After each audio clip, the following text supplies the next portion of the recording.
people with disabilities were common in Roman society. However, the Romans were divided on the moral value and utility of people with disabilities. Doctors and physicians were pessimistic towards disabilities. The Greek physician Hippocrates had a profound impact on Western medicine. He encouraged medical practitioners to diagnose their clients and explain diseases without considering the gods and the supernatural.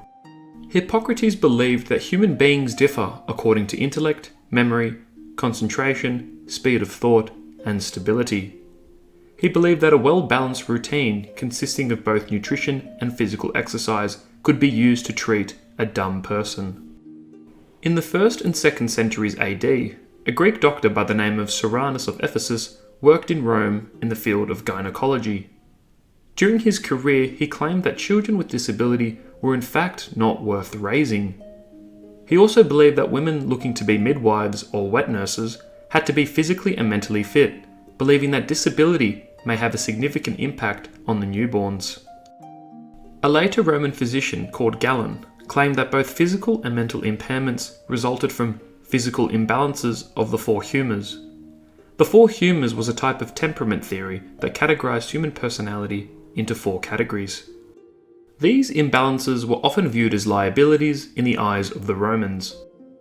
In the Roman world, disabilities were separated by their functional consequences, with some people of disability being considered more capable than others. The Roman writer Pliny even describes a wealthy man being worthy of pity as a consequence of his disability. In Roman cities, deformed slaves were a common sight. Slaves undertook intensive labour and were often put in dangerous situations, resulting in injury. A Roman educator by the name of Quintilian stated that some people set a higher value on human bodies which are crippled or somehow deformed. This tells us that disabled slaves were a sought-after commodity, so much so that Plutarch records the existence of a monster market in the city, referring to people with disability. Some Romans even disfigured their slaves to increase their value. The Romans would deform people, believing that people with disability would attract the evil eye of envy, acting as a protectant to the original target. Roman doctors understood optical disabilities too, with Aulus Cornelius Celsus devoting a chapter of his works to common eye infections, disease, and their cures. In Julius Caesar's war against Gaul in the 1st century BC, Gauls commonly impaired the vision of Caesar's centurions, usually by blinding them.